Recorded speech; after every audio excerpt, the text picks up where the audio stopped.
Testing. Yep, we're good. Okay. Just doing an audio check. We'll be right with everybody.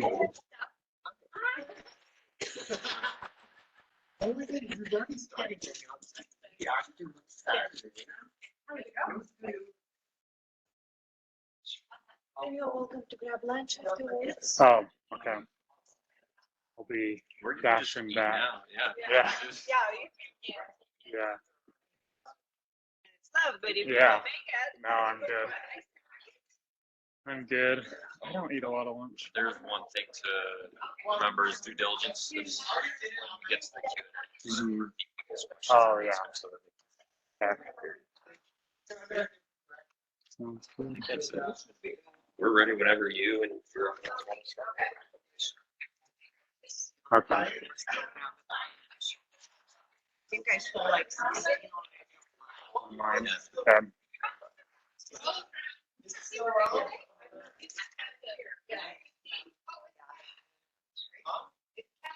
He's in DC right now. Oh.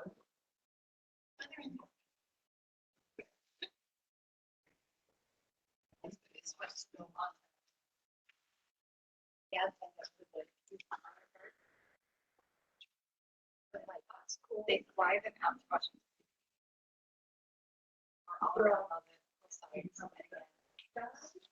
It's only like 2 days. So then so my dad asked really just applied. But they called and said, we got a cancellation for our May flight. How long have you been with HCA? Really? Like 20 years. Oh, I wow. worked at the hospital first. Okay. It's Oh, okay. they stay overnight. Yeah. They do also, I used to do like work med and industrial medicine. Oh, okay. Staff, like, Yeah. and then, and now it's just all brokers. Yeah. Yeah. Or they pick the right product. Yeah. Hospital. Yeah. Right? Yeah, it's a big market, big, Oh, yeah, competition. Oh, I felt Yeah. Yeah. Yeah. Yeah. At the exchange, Oh, okay. Obamacare, Mm-hmm. government, and then yesterday had. Oh, really? Am I still muted?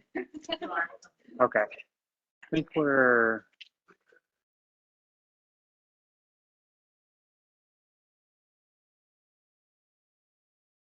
about ready to start. Most of the folks here in person are kind of getting settled with their lunch and everything. So I want to welcome you all to the Lunch and Learn.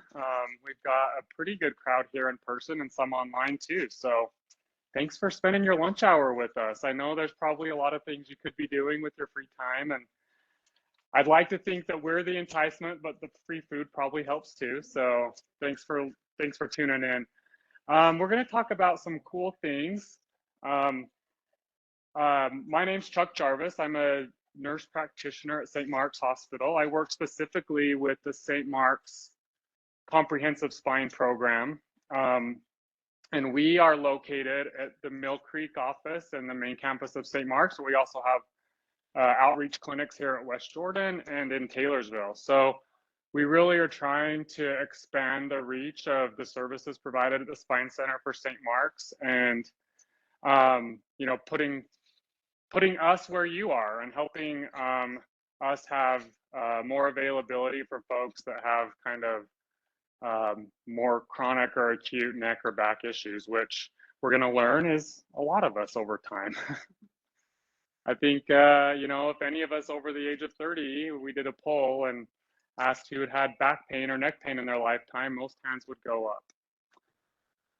So the purpose of today is we're going to understand some of the causes of, am I standing in the wrong spot? You guys are good? Okay.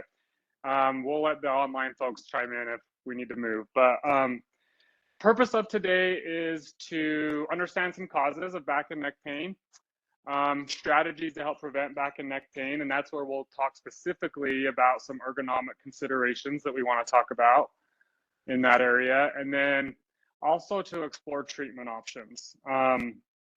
We feel that it is really important for folks to have the right information, and that most patients and clients will make the best decisions for themselves if given the best information.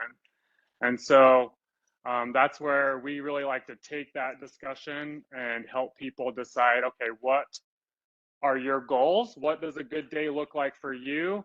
What do you want to accomplish? And like, what treatment options are going to be the best options for you long term?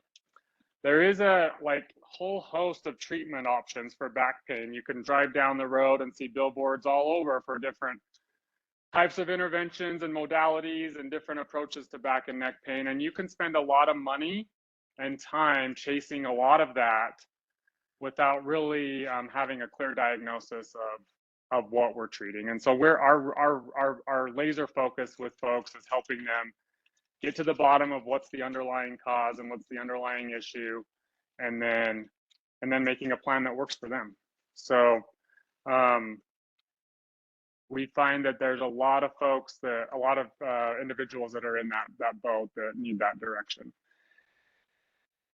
The more I learn about the spine, I mean, I did my undergraduate work at UVU as an ICU nurse for many years, and did my doctorate through the University of Utah. But I really loved kind of specializing in spine treatment because I just become more and more amazed at what our back does for us every day. When you consider structurally that, you know, everything basically the skull down is supported structurally by the spine and the bony vertebra, but then you add to that the spinal canal and the nerve network that basically functions your entire body, that runs through the middle of the spine, and how much it contributes to our overall well-being and our overall day-to-day activities. And then on the other side of that is you consider how many things can go wrong with different areas along that path and along that spinal canal. So it is an amazing system, but it's also one that, you know, is very prone to injury if we're not treating it the right way.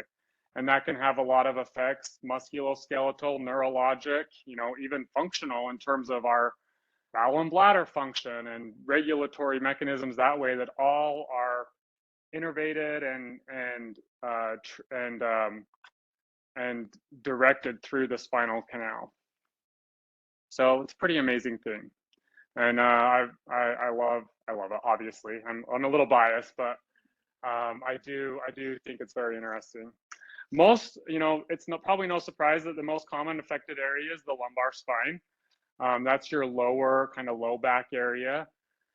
A lot of our time is spent in this part of the spine and working with folks in this area because it's a pretty complex scenario. A lot of times we have folks that come see us and they've got all this back pain and they don't know what to do about their back pain, and we do some workup, we do some diagnostics, and actually it's more of a hip issue because you also have your hip and pelvis in that area that can be contributing to spinal spinal issues and low back pain.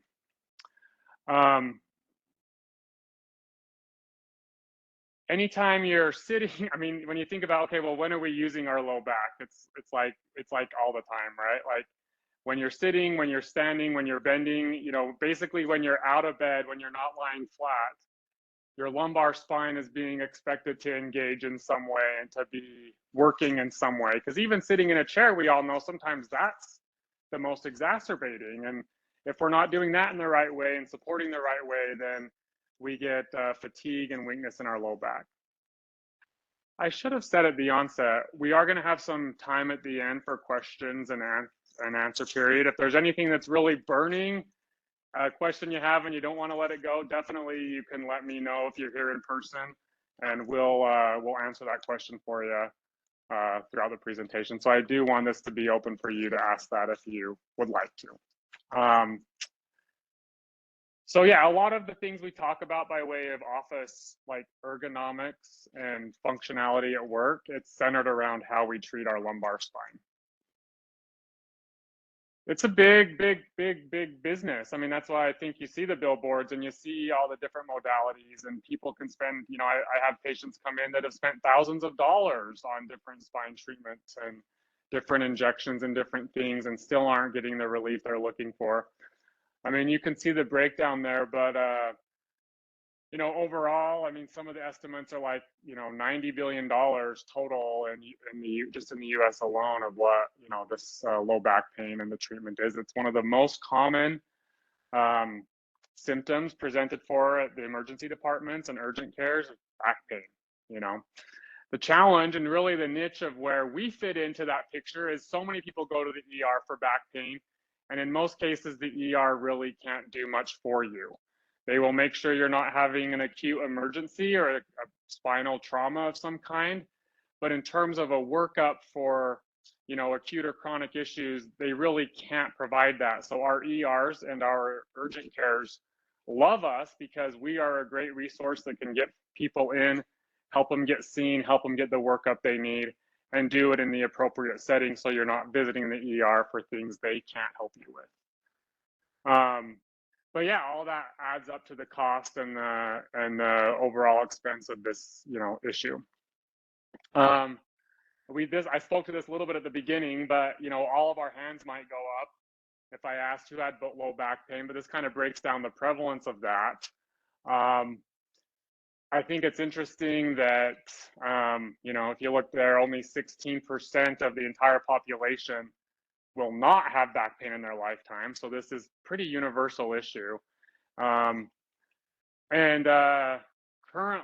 a third to 2/3 of us do have it from a lot of the statistics. So again, it comes back to what is the diagnosis and like, what is the problem? And if we have the right diagnosis, we can at least begin to talk about the right treatment path.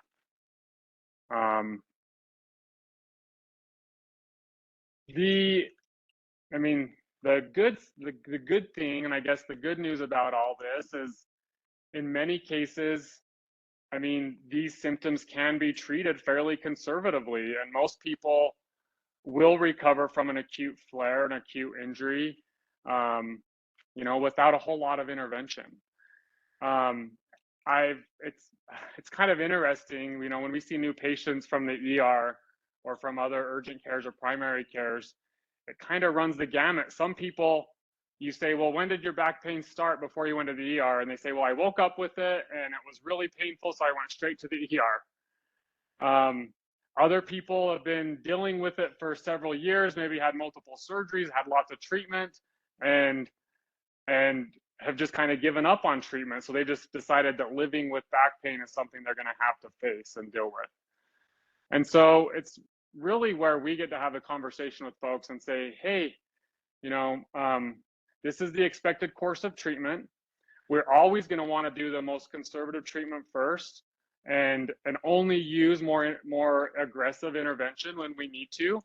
And knowing when to plug those interventions in at the right time is really important, because, if you go off and think, oh, I have this new back issue, and spend all this money on imaging, spend all this money on injections and all this money on different treatment, and in most cases it probably would have resolved, on its own, then, you probably spent a lot of time and resources that you maybe necessarily didn't need to. And that's where, it's really good to have kind of a home base for your back and neck issues so that you can talk about that, talk about the trajectory, and just make sure you're getting the results. On the flip side of that, the people that aren't recovering in the 2 weeks, like I said, they come all the time and say, well, I'm, 65. I think it's just, that you're supposed to have back pain in your 60s. And, that's a really fun conversation too, because because our answer to that is, sure, we definitely see that the spine ages over time, and there is definitely some normal deterioration and degeneration that we see with aging that is part of the normal aging process, but you don't have to live in pain. There are so many treatment options that, if targeted correctly, like we can help you get on top of that, and we can help you get a plan that helps you have good days and helps you have days where you're not needing medicine, you're not needing to be on a heat pad all day, and that you can get out and do the things you want to do. We have a lot of 65-year-olds that, you know, also want to CrossFit and ski and all of that. And sometimes that's a conversation of like, okay, well, what's a reasonable expectation for those things? And how can you do those things and participate and be active in a way that's healthy for your spine? So as you can see, it's a very complicated situation, and definitely one that's not a good conversation to be had in the ER or the urgent care. You really do need somebody who can sit down and talk about where you fit into that timeline of things, what your goals are, and what makes sense for you, and what's the right treatment. Because I will say that while we see very similar kind of pathologies and issues in the spine over time, no two treatment plans are the same. People always have unique things that make their treatment plan more tailored for them. And that's where I really think the secret sauce is that we have with being able to help folks with their back and neck issues. This kind of breaks down some of the like anatomical, again, just to my point about, you know, all of the areas that can hurt in a back. There's a lot. You can have, you know, you have bony vertebra that have the discs, which are those white kind of, you know, fibrous things in between each vertebra. You have nerve roots that come like out of those windows by the vertebra and the discs. And those, you know, if there's an issue with a disc or some arthritis, that window can be really narrow and it can be affecting a nerve root in that area. These joints in the back of the spine are just like any other joint, and can become inflamed and arthritic and cause a lot of back pain over time. And then to the point about the hips, you do have, you know, hip joints in the back, the sacroiliac joints, that also, you know, can be a pain generator and a source of a lot of pain for folks, especially if they're, you know, having a lot of pain in different positions and sitting and things that way. We're always considering those joints as well. So I do like to talk about this. I mean, we could go into kind of a long anatomical discussion and do the whole hour on the anatomy of the spine. But I do like to sit down with patients and, like, you know, show them a model, talk about the areas we're discussing, because it gets very complicated if you're just trying to read an x-ray report or read an MRI and not really be able to visualize what we're talking about. So yeah, I mean, these are all areas that we focus on all the time. And in a lot of the cases, we can narrow down where your pain is coming from without any imaging, and from a really good history and a really good physical exam. If we can know when it's hurting, what position it hurts in, what time of day it's happening, where it's radiating to, if it's radiating, we can really, you know, through a good history and exam, really narrow a lot of that down. And then we use the imaging to help confirm some things for us and decide treatment. Are there any questions so far? Okay. I know you're eating too, so that's great. One of the most recent discoveries is this idea that there's a lot of pain that can be coming from the bones themselves in the spine. And this is actually a newer intervention that's available for folks. It's very minimally invasive to help treat this pain. But this is the idea of vertebrogenic pain, or pain coming from the vertebra itself. I went to a training on these findings, and the epicenter of this treatment is a spine center in Long Island, New York. The reason that they're one of the number one places in the country treating this is because all of their patients are commuters. They ride on the subway and they spend an hour to an hour and 20 minutes back and forth commuting into the city and back. And that's when this type of pain hurts the worst. Pain with prolonged sitting, pain with sitting while you're leaning forward, pain when you're kind of hunched over at the kitchen sink. But the commuters are really where they found that this is a really good pain target for them. And so this spine center in Long Island, they really found that they could have a lot of great success with that. And now it's a kind of universal finding a procedure and treatment that's going kind of all over the country. And we're doing that at St. Mark's now too to help target that pain. This one is, like I said, we take a history and talk about when it hurts and everything, but then we also do get some MRI imaging, and the MRI imaging will kind of help us confirm if it makes sense with the kind of pain you're having.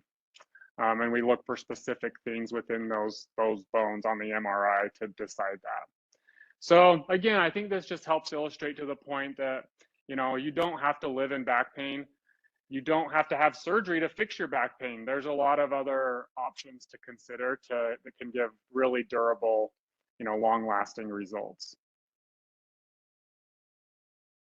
It's really important to consider what we're doing outside of work to support spine health.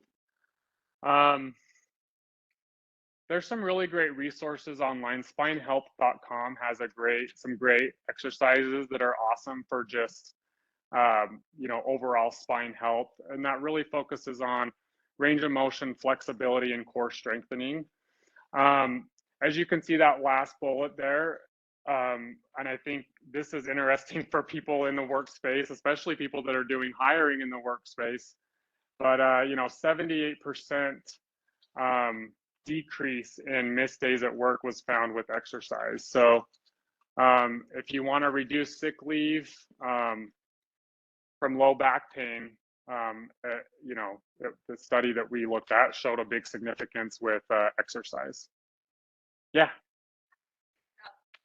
Standing workstations. So I work at HR here at the library, Mm-hmm. and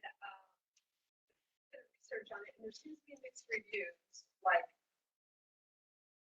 if you're still just standing in one spot all day, is that any better than sitting in one spot all day?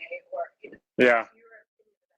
So the question was my opinion about standing workstations, and that there is a lot of conflicting data on what that is. And I do think a lot of that comes back to the original point of what is the pain generator for that individual, because you will have people that, depending on their pain generator, whatever's causing the pain in the spine, a standing desk might actually make their pain worse and exacerbate their pain. If likewise, or conversely, I should say, there are people that, depending on the diagnosis and what's causing the pain, being able to transition from sitting to standing can be really helpful. And I think that's really, when I talk with patients about a standing desk, it's really about utilizing that as a means to be able to stay on the job and not have severe symptoms. So they're actually using the sit to stand more to keep the transition of being able to stay working, so they can change positions if they need to, and then they can go back if they need to. But I'm really never just telling anybody, well, you need to just stand all day for work, because there's very few people that will benefit from that, right? I think having the ability to transition is helpful for a lot. But again, like I said, depending on what your pain generator might be, like standing might exacerbate the inflammation and make it worse. So, I have recommended those for some folks if that helps them feel like they can stay at work longer and minimize symptoms. It's a good option, but it's more for symptom management and not necessarily for treatment. I think when we're talking about what really helps from a physical activity standpoint, we'll look at I think the next slide has some motions, some stretches you can do, but it's really about range of motion, flexibility, and core strengthening of that lumbar spine, because over time, that's what's going to prevent deterioration and prevent things from getting worse. It doesn't turn back the clock on your spinal progression, but it definitely can keep you active a lot longer without symptoms. It's actually stunning how many people I see in their 80s or 90s that finally have some back pain. They've maybe gone their whole life, been very active, and they have back pain. And they, we see them, we do some workup, we get some imaging, and their spine is a disaster on the imaging. And you just think, how are you walking, let alone like functioning so well and walking as much as you are? And a lot of that comes back to how they've spent their time in life working on flexibility, core strengthening, and range of motion. And like you can mask a lot of that deterioration with a really good physical regimen that you're consistent with like through the decades. So yeah, I mean, I think that when you think about the importance of that, like we just can't stress it enough, of being physically active. And if you want to just come to us so we can send you to physical therapy, and we have great therapists that can give you a home regimen, and you want to do it as like a preventative thing, like we totally can help you with that. If you feel like you can, you know, look at some resources online and find some good things to do that way, that's great too. There are some that we do caution. I mean, we have a lot of, you know, CrossFitters that will come in, and, you know, if they're having any kind of spinal issue, some physical activity can be harmful. So, you know, if we're throwing tractor tires and things like that you know, it might be fine for a lot of people, but if you do have certain spinal conditions, like I'm going to say, yeah, probably that's not the best kind of physical activity. Let's figure out how we can strengthen without throwing tractor tires. Not that, you know, like I said, for a lot of people, CrossFit is a great option for them. But if there are certain spinal diagnoses that we're looking at, then, you know, we do modify in that way. Yeah, this kind of shows some of the good ones, like a supine bridge, any kind of lumbar rotation for the mobility, pelvic tilt. A lot of back pain for a lot of folks I've worked with actually comes back down to their pelvis and their quads and hamstrings. So a lot of work with how those muscles are functioning, the tightness. I mean, anything that's limiting mobility of those big, you know, lower extremity muscles, it's going to change the way your lumbar spine sits and the way it's aligned. And so we've seen a lot of people that get the most improvement with focus on their lower extremities and helping with quad and hamstrings and doing some release that way. And so, you know, again, it comes back to that being very tailored and targeted. But yeah, these are just some good basic ones. Okay, this is why you guys came. Sorry it took me that long to get to it, but I do want to make sure we're in the right context here talking about ergonomics. So those at the greatest risk for ergonomic related injuries, and this comes from a big body of work done by the VA. That's kind of a good resource for ergonomics in the workplace. But the big three are long-term healthcare employees, highly physical jobs requiring a lot of lifting and repetitive motion, and then people who use computer workstations. Okay, it's kind of an interesting combination, but you know, people that use I think people that use computer workstations often think, well, I have a very safe job, you know, like it's a very low risk job from a health perspective. But you know, actually, if we're not doing that in the right way, you can have a lot of health complications from a desk job. And so being mindful of that, like, hey, I am in a high risk category. Like, what am I doing now to prevent that long term? I do think in like a lot of long-term healthcare settings, they do have a lot of resources for lifts and trying to augment that. And I think there's been a lot of focus on helping ergonomics be better in that setting. And I don't know if all the workplaces have that kind of focus for their folks working on the computer workstations, because I think it's pretty variable in terms of what resources are available. There's like, I mean, we'll go over some specifics of things to consider, but I think in general, no matter what setting you're working in, there's just some good like approaches or mindsets to have. Obviously, one is just to be aware, like what about this situation that I'm working in is potentially harmful for my health, like how like in terms of weight, in terms of repetition, in terms of duration, like how straining is this on me? You have to be your number one champion and your number one advocate in the workplace. And if there's something that you feel uncomfortable doing from a physical standpoint, like, you know, there's policies and procedures in place, but nobody's going to be as mindful of it as you are for yourself. And you have to protect your health and your well-being. So being very diligent at saying like, hey, wait, no, I'm actually not comfortable doing this. is definitely the best way to go versus being somebody who just jumps in and says, well, they want me to do it, so I'm just going to get it done and I'm just going to get it over with. And then you wind up in my office with a severe injury and out of work, and we're doing FMLA paperwork and all of that. So you've got to be aware of that for yourself. And then, taking breaks, duration and repetition really do have a big effect on that. If it's really repetitive and longer duration, even if it seems like a lighter job, you're just adding more strain over time. So the last one on there, and I think this is a really important one, is to recognize symptoms very early. Carpal tunnel is like a great one that people will kind of just ignore mild symptoms for a long time and just think, oh, it's fine, or it'll go away, and they don't adjust anything and just keep working.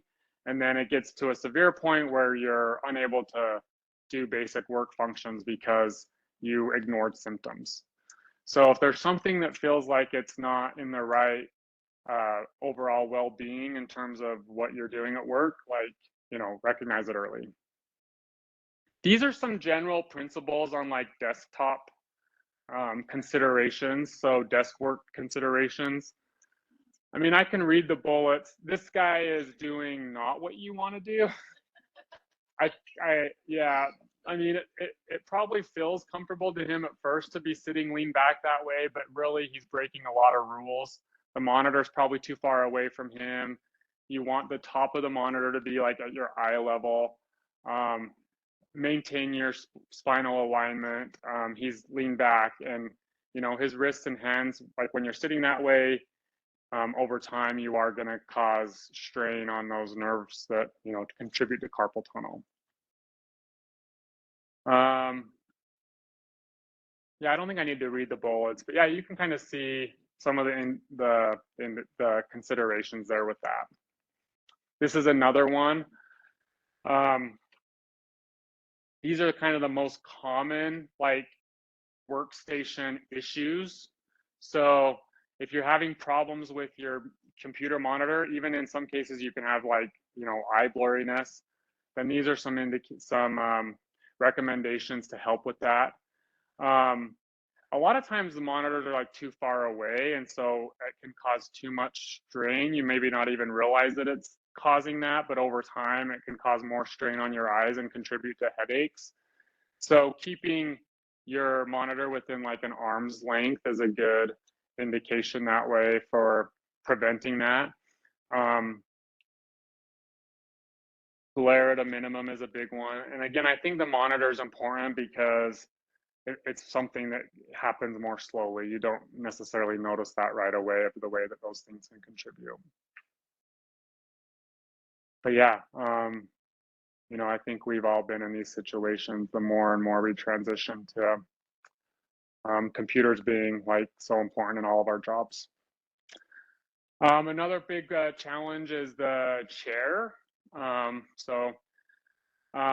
Everybody asks me what is the perfect office chair? And I mean, I'm not paid by any office chair companies. I'm not endorsed by anybody, but I have no financial disclosures. But Relax the Back is a great resource. That's a store. There's a few locations in the Valley, but they have a lot of modalities and a lot of different options for office chairs that can check a lot of the boxes that we're talking about today. I think the biggest thing with the chair is that you definitely want one that's adjustable. You definitely want one that has lumbar support. If you're somebody who has to sit with a bottle of pop or a can of soda under your low back to feel comfortable, that's somebody that probably needs a lot of lumbar support, but that also should probably come and see us, because if you're having to modify your chair that much to be comfortable, there's probably something more going on that we could talk about. But yeah, good lumbar support is really important. You have kind of a natural lumbar curvature in your spine. You just want to maintain that while you're sitting. And I think one other consideration is feet. Your feet should be flat on the floor, and that helps with circulation and alignment that way too. And I think this goes back to that original thing of taking frequent breaks and, you know, stretching and not being in the same position for too long. This one is more in general outside of just the workstation, but when we're talking about lifting, you know, you like I said, you're going to be your best champion, and so you have to make sure you're protecting your spine in the right way. And if there's something that you're supposed to lift or something you don't feel comfortable with, then you need to let somebody know. These are some good recommendations for lifting. Lift no more than twice per minute to allow for muscles to rest. I think that's one if you're really in like a repetitive job, like figure out ways you can minimize how frequently you're lifting and maybe lift a few things and then do something else and take a break for a minute for that recovery. And then obviously using tables and dollies and any kind of assist device that way is important. I'm gonna transition. So I mean, this is an important topic we talk about. I mean, and I kind of mentioned this earlier, but you know, not everybody has the same treatment plan. Not one size fits all. So I think when you look at, okay, if I am somebody who, for whatever reason, I'm having these chronic issues and it does seem to be exacerbated at work, like you can definitely have us help you tailor a treatment plan that fits you the best and that gets you functioning the way you want to be. We look at a lot of interventional options, obviously, before surgery. We have great, you know, spine and neurosurgeons that are very skilled, but even they will tell you that you should exhaust non-surgical options before you pursue surgery in most cases. So, you know, what are those things that can give long-term results without being as invasive as something like surgery? And there's, you know, really a whole host of things. So we have that conversation. So this kind of interventional is kind of where the folks that, you know, maybe they've done some physical therapy and not got the results they want, or still having symptoms, but also don't want or necessarily need surgery. Those are the ones that often come in and say, well, I'm just going to have to live in pain. I did the therapy and, you know, it didn't really help, or it helped some, but I'm still having a lot of pain in these scenarios. And I'm just going to have to be this way because I definitely don't want to talk to a surgeon and have surgery and don't need it. Then this is where that interventional piece can fit in and say, well, let's look at some of these other options we can provide to help you have a relief of symptoms for a long-term duration that is as simple as just an outpatient, you know, procedure.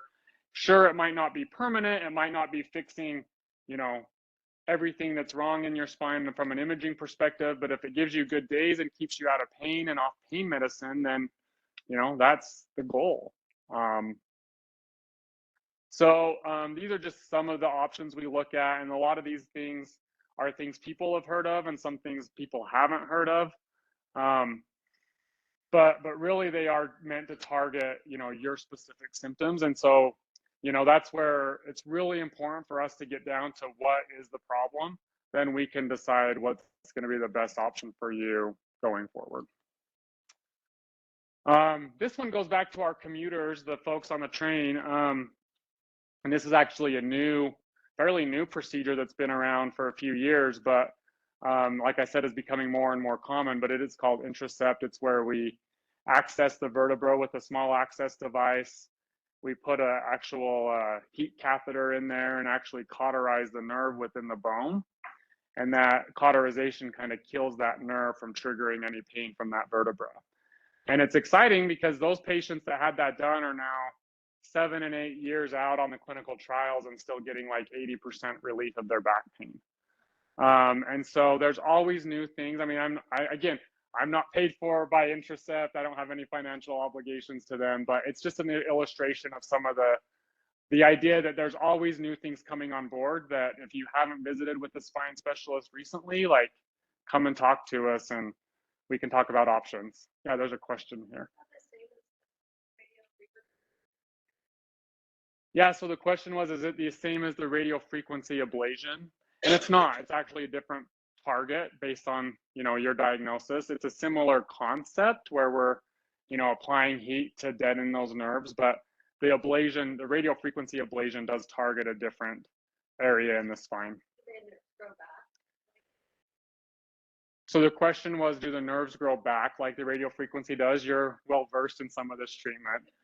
And that's what's been amazing with the Intercept procedure, is because these nerves within the bone are not myelinated. That's why I said those patients are like 7 and 8 years out of the clinical trial and still getting really good relief, because they just really haven't seen the regrowth of the nerves like they do for radio frequency. That's a good question. So yeah, I mean, like I said, this just kind of illustrates that, you know, there's always new things to consider, and you know, not necessarily that everybody here needs Intercept, but you know, there are things that, you know, we can bring on board that maybe you haven't heard of before. Just to kind of wrap up here, I mean, St. Mark's, you know, for folks that do need to go a surgical route, we have great ortho and neurosurgeons that are very skilled and trained. We are the Utah Institute for Robotic Surgery, so we do have a lot of these spine surgeries being done robotically now. And what does that mean? It's cool that it's a robot and everything, but the surgeon's still driving it, the surgeon's still doing the surgery, but the robot does help us have less pain, less blood loss, usually shorter recovery times, just because the access devices are so much more minimally invasive and less scarring because of that too. So the robot's awesome technology, but it does result in better outcomes, and that's what we're about, is making sure that, you know, whatever we're doing is giving folks the outcomes that they're wanting and that's achieving their goals. Sometimes that means surgery. Like I said, most of the time it's not. You know, vast majority of my patients that I see don't need surgery, and we don't want them to have surgery if they don't need it by any means. And so it's a situation where if you have like a home base for all of that spine and neck pain treatment, then you can really decide what's best for you, explore what options are available, and, you know, decide which direction you want to go for your treatment.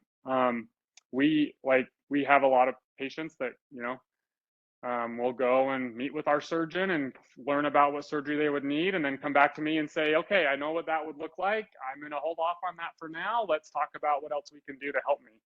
And we can have that conversation. All right, I think that's most of the information I had prepared. Thanks for your time and your attention. I appreciate it. We'll just open it up for questions now. Yeah. Okay, yeah.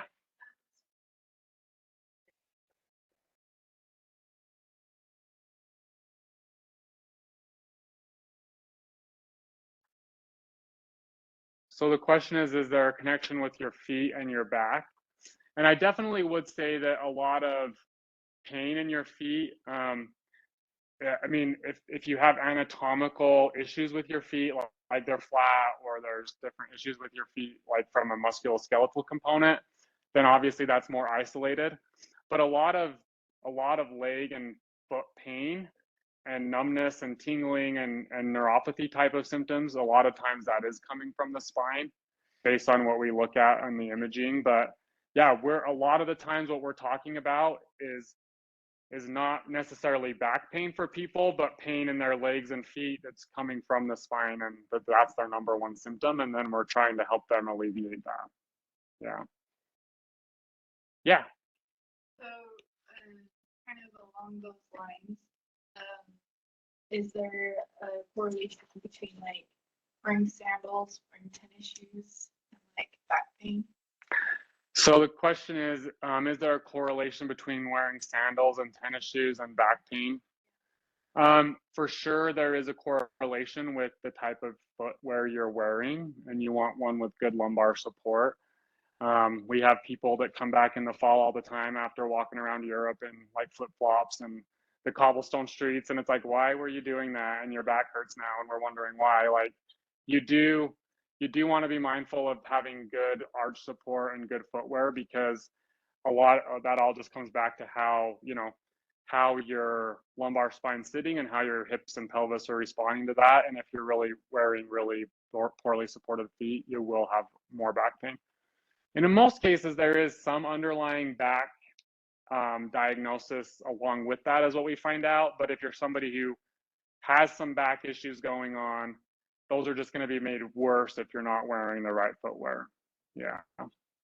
So that's kind of how I have a lumbar spine condition, and like that was my first intervention like 5 years ago, was getting a different pair of shoes, and it really did help for a while, but then I ended up needing some more treatment down the road. But yeah, good question. Any other questions here in the room? Yeah. Do you have a recommendation for a really good mattress and pillow? Because the way you sleep at night determines, because sometimes I do get pain on my back is the way I sleep. Yeah. And like throughout the years, I've changed my mattress like maybe 6 or 7 times already. Yeah. Because it's not supporting, because everyone is different in height and weight. Yeah. So is most of your pain like back pain, or is it neck pain, or? one night. Yeah. So Yeah. So the question was, is there like a specific recommendation for a mattress or pillow? And I should be sponsored by a mattress company, but yeah, and a pillow, my pillow. No, I don't even know what pillows are out there. Yeah, sure. Yeah, I don't have a specific brand to tell you for a pillow or a mattress, but what I do have to tell you is that it's really important that you're maintaining alignment while you sleep. So one challenge is folks that are like stomach sleepers. They can definitely, if you're using a pillow, like it's kind of overextending your back and can be a challenge that way. Probably the best position to be sleeping in is like a side lying position with a pillow between your legs, and maintaining and having enough support in your pillow that you're maintaining the spinal alignment. The challenge with the sleeping recommendations are that I do make those recommendations all the time, and then patients come back and say, I didn't sleep a wink. Like I'm getting no sleep sleeping the way you're telling me. And that's not healthy. That's not healthy either, right? That's not helpful for recovery. It's not helpful for inflammation. So it's kind of a give and take, right? I mean, you do want to make sure you're maintaining your spinal alignment as much as possible. I will say that more people seem to have issues with overly soft beds than firm ones in terms of the spine. The flip side of that is if your bed is too firm, then you can easily get some hip and bursa and other issues from sleeping on a mattress that's too firm. So that's not, I know I didn't answer your question, but if you look, there's not really like one that like is the bed recommended by the Orthopedic Spine Association. Like it's about maintaining the right alignment and getting a position that you can sleep in, and that supports as much alignment as you can get. Yeah. Good question though. Oh yeah. Let's do this one, then I'll come back here. Okay. What's your recommendation? Like, I have to sit in different chairs throughout the day. Mm-hmm. And sometimes if I sit all the way back so my lumbar is supported, but my feet don't touch the ground because I'm short. Yeah. But then the chair is like already as short as it can. Yeah. What's your recommendation for that? I can't tell you because never had that problem. So the question was, she's in a lot of different chairs throughout the day, and when she's like leaning back trying to give alignment in some of those chairs to get some lumbar support, her feet aren't touching the ground.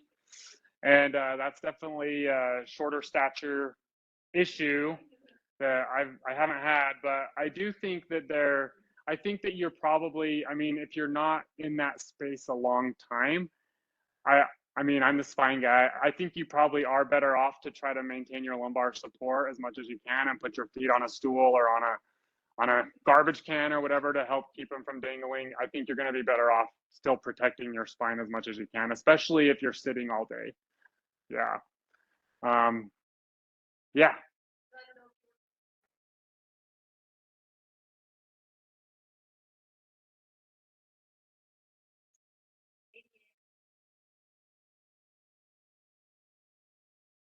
It's just giving you a little stool Yeah. or whatever. Yeah.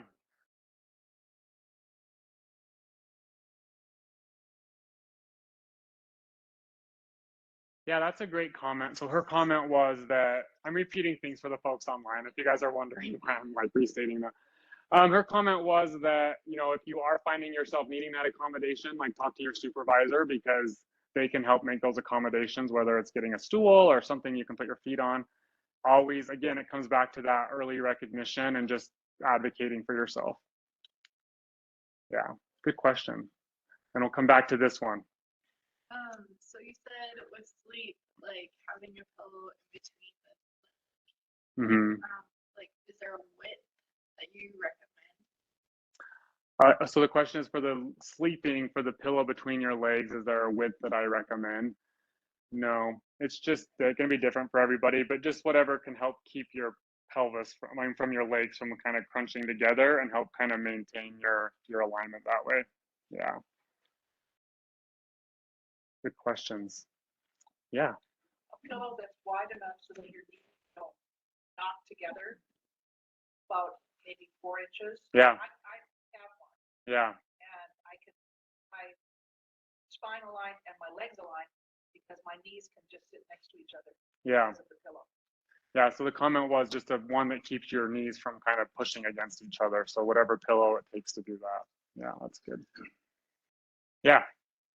It might be too specific of a question, but a friend of hers got last summer. Mm-hmm. Super active, the marathons, he loves to ski. Yeah. He did eventually go to cortisone injection. From other people that they can do it once and he's fine for a long time. Some people have to go back and get treatment every 2 weeks because that didn't fix the problem. Mm-hmm. I just wondered what kind of results you've seen from different treatments Mm-hmm. versus others, because you listed that page of like 10 different Yeah. treatments. Mm-hmm. But in your experience,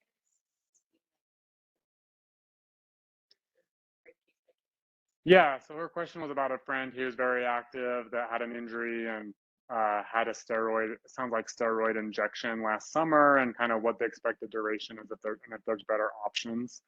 I think most cases, I mean, I can't speak specifically to his case because I don't know what the imaging shows and things. We do use epidural steroid injections frequently for bulge discs and for refractory symptoms. For a lot of people, if you're healthy and fairly active, I mean, we do see it where, to your point, exactly, like one injection keeps the inflammation down, you can get active again, and people go a long, long time before they have any issues again. And for most people, that's a very reasonable, safe, and minimally invasive approach. Other people, if you're coming back and it's like they help, but they don't last long enough, definitely nobody wants to be going in for injections every 2 weeks. That's not feasible, or that's not life, you know? So that's where we're having the conversation of, okay, you know, we know it helps, but it's not lasting, it's not durable. What are the next steps? What are the next options? And there are things that do generally kind of last longer and can be better than epidural injections, but in some cases that is our best tool. So it really just depends on that patient. I don't know if I answered your question for him, but I really can't without, yeah.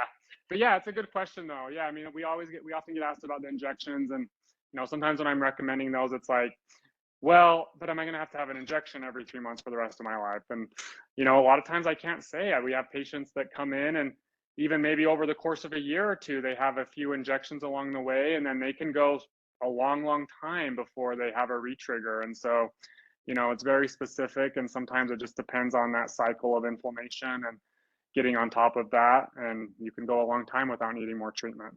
So it all kind of depends on your response to treatment, and that's what I tell folks.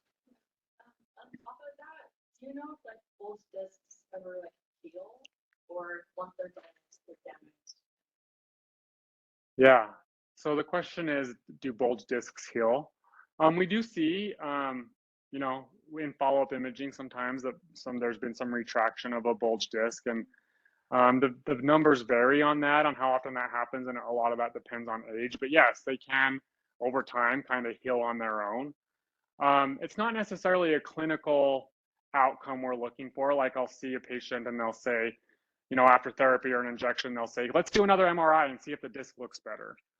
And it's like, and the answer to that is, well, I mean, how are you feeling? Like, are you feeling better? Because we're not necessarily looking for this disc to recover. We're looking for you to be well and to not have symptoms. And then, you know, down the road, if we need to get more imaging, we will. But, you know, it's not necessarily like a clinical outcome we're looking for. But yeah, we do see that sometimes they do heal and can retract, you know, on their own without needing surgical intervention. Yeah. Good questions. Yeah. Yeah. Oh, spinehelp.com. Yep. Yep. It might be org. It's spinehealth.com or org. Yeah. If anybody wants to pull it up, I can tell them if it's the right one. Yeah.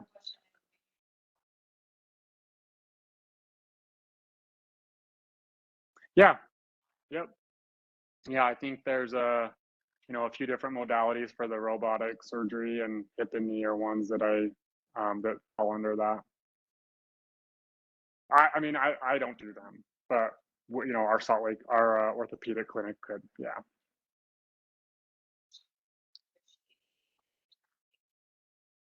The what? Grounding? I'm not familiar with that. Grounding sheets. If anybody wants to elaborate on that, I don't know. Is that like weighted? .com. .com.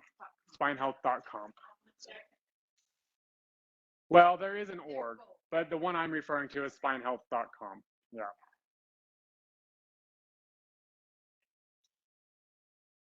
Oh, cool. I didn't know that. Any other questions online or here in the, yeah.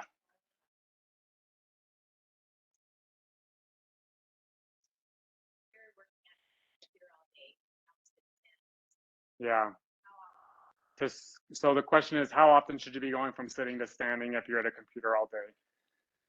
I mean, just generally, if you're not having any back pain or neck pain or any issues at all, there's no red flags or no symptoms. I would say it's just kind of at your discretion based on how you're feeling, mostly to kind of stay awake or be active. Probably every couple of hours makes sense. If you're somebody who is like suffering from if your back or neck is hurting and it does help to change positions, I'd probably do, you know, every 30 to 60 minutes for at least, you know, 15 to 20 minutes a time, just so you're not adding insult to injury over the course of the day. Yeah. But again, the sit to stand thing, I think a lot of times comes back to like symptom management. And if that helps you, you know, be in less pain throughout the day, then it's kind of self-directed, you know, in a lot of cases. Any other questions? Yeah. Oh, good question. Man, I should have got to that point. So yeah, this is our phone number for our office. We, like I said, we have Mill Creek, West Jordan, Taylorsville. Our kind of claim to fame is we can see folks same day or next day. There's myself and another nurse practitioner in the office that work in these locations. Depending on the day, we're not at all those locations every day, but you call that number and they'll sign you up with. I don't go to the West Jordan location. I go to the Taylorsville and Mill Creek.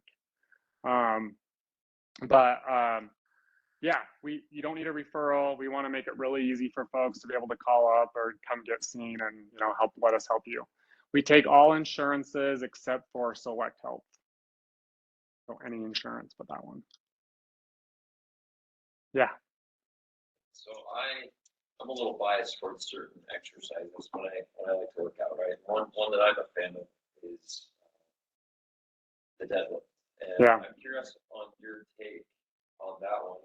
It's pretty popular, but also about its effects on the body and if it's worth, you know, the risk is worth the reward.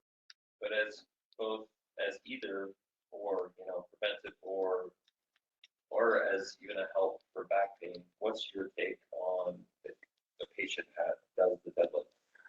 So his question is about the deadlift, and kind of my take on that. You know, I'd say if you're somebody who has no back issue, has no back pain, has no diagnosis you're aware of, and you are doing a deadlift in a safe and reasonable way with weights you're comfortable with, you know, I'm not going to tell anybody they shouldn't do deadlift if that's what they are pursuing and if that's part of their workout plan, because there are some benefits to that type of weightlifting. But if you do have any kind of red flags, any kind of lumbar strain, any kind of lumbar condition, definitely, you know, if you do deadlifts, you should definitely be supported with a lumbar kind of belt, which I think most people that do deadlifts are, but definitely focus on that. And I usually tell people who are just die hard at whatever exercise they want to do, if they can manage their symptoms while doing less weight and more repetitions, that's usually better than, you know, a crazy amount of weight when you're doing those things. And there are patients that just probably shouldn't deadlift at all, but those are ones that we've been working with on things. So, but no, I don't like universally tell people not to deadlift. Yeah. So yeah. Let's say a tail. Mm-hmm. Is there any sort of,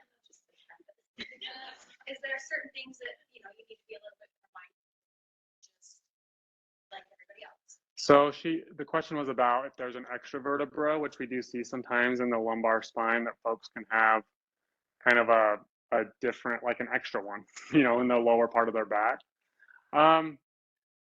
Nothing specifically. I mean, if he developed pain or if he developed symptoms or if there developed, you know, some issues on the imaging, then maybe we would make recommendations, but there's not like a universal, like, oh, because you have that, you should do XYZ or not do XYZ. A lot of times it's a just like anatomical finding that, you know, we do see on folks that sometimes that's the case, they have that. Not particularly, yeah. Okay, I don't want to take all of your lunch. Well, I've used all of your lunch hour. We've got about a minute left. So I do appreciate your time and thank you for being here. Yeah.